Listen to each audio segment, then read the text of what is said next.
शहर के बाड़ाबम चौराहे पर राष्ट्रभक्त वीर युवा मंच द्वारा विशाल युवा जनमत संग्रह और कैंडल मार्च का आयोजन किया गया। इस दौरान हुई सभा में 28/11 के आतंकी हमलों में शहीदों के परिजनों को सम्मानित भी किया गया एवं महादेवगढ़ के संरक्षक अशोक पालीवाल, युवा कवि दर्शन लोहार और कवियत्री शारदा द्वारा जनसभा को संबोधित किया गया।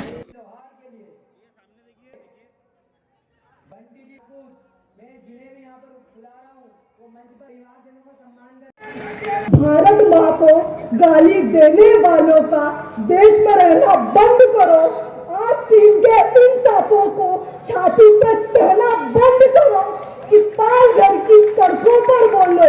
अगली पंक्ति अनाचार के आदि को सदाचार बोल दूं क्या, और गीदड़ा के बाप को बोलिए से नहार बोल दूं क्या, और गौ माता को रोटी के साथ खाने वालों को समझदार बोल दूं क्या। सलमान के जैसे पद पे चलोगे तो आवारा कहे जाओगे।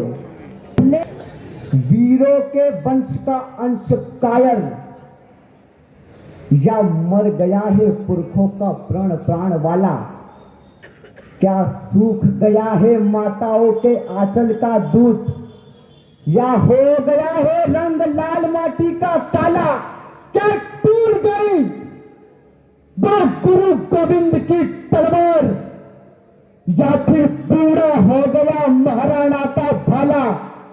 अरे क्या बंद कर दिया खोलता हुआ रक्त पीना, या टूट गया वो रणचंडी का प्याला। श्री धूने वाले दादाजी की, संत सिंगाजी महाराज की, महादेवगढ़ वाले महाकाल की। भारत भारत खंडवा धर्म का स्वाभिमान सेनानी, और पड़ा तू सोया कैसे, जागवीर बलिदानी सोया, जागवीर बलिदानी। तो वास्तव में आज हम लोग दांव पे लग गए। वो दांव पे इसलिए लग गए कि हमने जो मुख्य वक्ता बुलाए थे, अब जो भी कारण रहा होगा, उनका दोपहर में फोन आ गया कि नहीं आ सकता हूं। दांव पर इसलिए लग गए कि 4 दिन से गला खराब, गोलियां पे गोलियां लिया जा रहा हूं कि गले को ठीक करूं। पर जहां साक्षात महादेव वाले महाकाल बैठे हो, वहां दांव से निकालने वाला भी मेरा महादेवगढ़ का महाकाल है। जितने बाजू उतने सर, जितने बाजू उतने सर। सर देख रहे हो ना आप यहां पे, जितने बाजू उतने सर। गिन ले दुश्मन ध्यान से, गिन ले दुश्मन ध्यान से, और हारेगा तू हर बाजी, जब खेले हम जी जान से, जब खेले हम के पहले, सन 2014 के पहले इस देश में कहीं बम विस्फोट होता था तो सरकार निंदा करती थी। क्या करती थी? निंदा करती थी। फिर कहीं बम विस्फोट होता था तो सरकार कड़ी निंदा करती थी। फिर कहीं बम विस्फोट होता था तो सरकार कड़ी से कड़ी निंदा करती थी। लेकिन सन 2014 के बाद, 2014 के बाद जब इस देश में हिंदुत्ववादी सरकार बैठी, कौन सी सरकार? हिंदुत्ववादी सरकार बैठी, तो निंदा नहीं, हमने घर में घुसकर मारना चालू किया। घर में घुसकर इस आतंकवाद को नहीं मारेंगे तब तक ये आतंकवाद खत्म होने वाला है क्या? आज आतंकवाद ने अपना स्वरूप बदला है। पीएफआई जैसे संगठन, वो संगठन पे तो अभी बैन लग गया है, पर ऐसे संगठन अपनी विचारधारा, उसने विचारधारा बदली। उसने देखा कि भारत का हिंदू उठकर खड़ा हो गया है, घुसकर मारने लग गया है। उसने पेपरा बदला,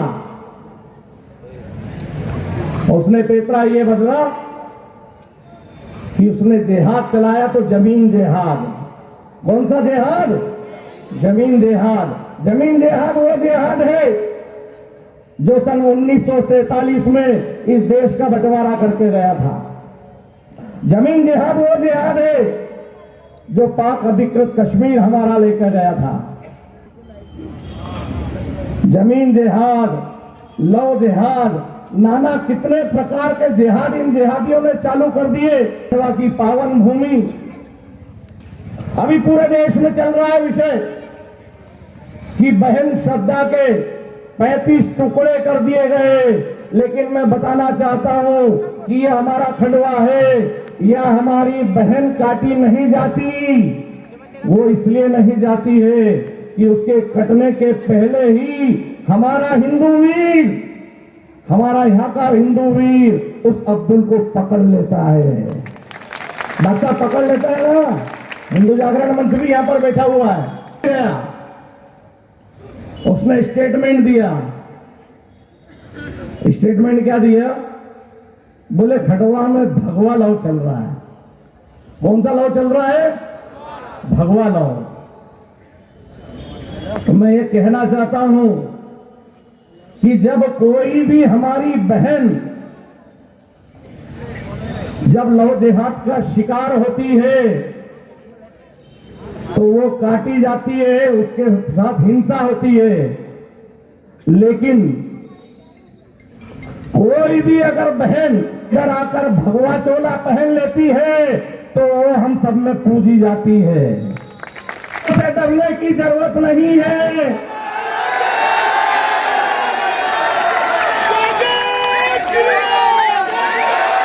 यहां रहोगी तो हलाला करवाओगी, यहां रहोगी तो पूजी जाओगी।